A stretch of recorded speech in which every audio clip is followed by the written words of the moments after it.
I think first of all, just to maybe push you back a little bit to the conversation, I think his words were just reckless. You know, sometimes we just call a spade a spade. That was the day after the protest. I think that was a missed opportunity for the CS to, again, be very firm, because there were violations of the Constitution that happened. We had the Nakuru law courts that were burnt down, and several things that were not in line with the Constitution.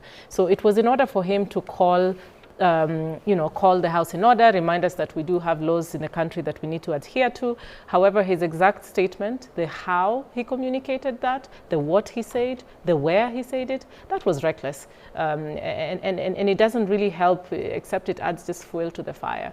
So I think the CS also just needs to remember that he does hold responsibility. So everything he says, is really micro, looked into.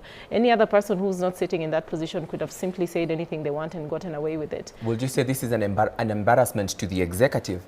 I think I wouldn't call it an embarrassment as much as I would just say, for me, it's not a question of morals. It's just a question of, you have a duty. And when you sit in that position, you have a responsibility. You cannot just make any kind of utterances. You're not an MP or a senator from, one particular county or one constituency.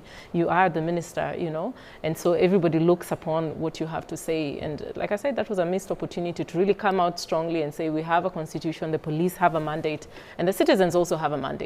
So